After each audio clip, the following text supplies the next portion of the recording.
First tip என்னன்னு சொல்லி பார்த்தீங்கன்னா, இன்னைக்கு நம்ம கேஸ் ஸ்டவ் கிளீனிங் விடுங்க பார்க்க போறோம். நம்ம வீட்டு கேஸ் ஸ்டவ்ல பார்த்தீங்கன்னா நம்ம அடிக்கடிக்கு சமைக்கிறதுனால அந்த கேஸ் ஸ்டவ் மேல நிறைய அழுக்கு கரை இருக்கும். அது மட்டும் இல்லாம நிறைய அழுக்கு படிச்சு துருப்பிடிச்ச மாதிரி இருக்கும் இல்லையா, அதையெல்லாம் இந்த மெத்தட் நீங்க கிளீன் பண்ணிக்கலாம். ரொம்ப ஈஸியா கிளீன் பண்ணிக்கலாங்க. நீங்க பாருங்க, இந்த கேஸ் ஸ்டவ் மேல ஒரு மாதிரி நிறைய அழுக்கு படிஞ்சிருக்கு. அது மட்டுமே இல்லாம நம்ம தினந்தோறும் டீ காஃபி வைக்கும் போது அது எல்லாமே அடுத்த மேல் படிஞ்சு நல்லா கரை மாதிரி பட்டிருக்குங்க.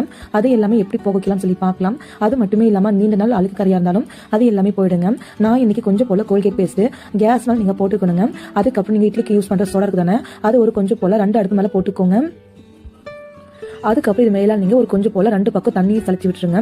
அதுக்கப்புறம் நம்ம கோல்கேட் போட்டு அந்த கோல்கேட் கொஞ்சமா எடுத்துட்டு இன்னொரு பக்கம் அடுப்பு கிட்ட கொஞ்சமா வச்சிருங்க.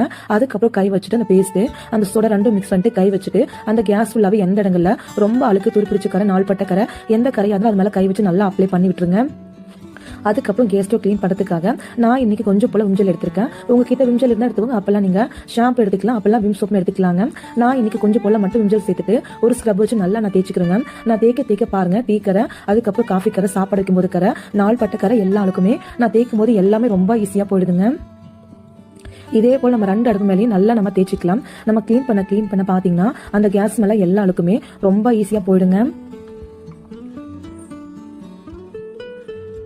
பாருங்க, 2 பக்கம் நல்லா நம்ம தேய்ச்சி முடிச்சாச்சு. அதுக்கப்புறம் கேஸ் ஸ்டவ் அடியிலையும் தேய்ச்சிக்கோங்க.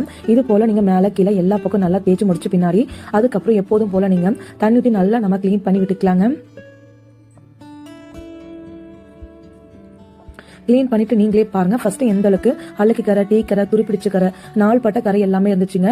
அது எல்லாமே போயிடுச்சு. இந்த மாதிரி தண்ணி நல்லா நீட்டா நீங்க தொடச்சு எடுத்துக்கணும். நான் இன்னைக்கு தொடக்கிற டிஷ்யூ பேப்பர் எடுத்திருக்கேன். உங்ககிட்ட டிஷ்யூ பேப்பர், அப்பெல்லாம் நீங்க நியூஸ் பேப்பர், அப்பெல்லாம் நீங்க சின்னதா ஒரு துணி வச்சு அந்த கேஸ் ஃபுல்லாவே நல்லா தொடச்சு எடுத்துக்கலாங்க. கண்டிப்பா நீங்களும் ட்ரை பண்ணுங்க. இந்த டிப்பு உங்களுக்கு ரொம்ப ரொம்ப யூஸ்ஃபுல்லா இருக்குங்க.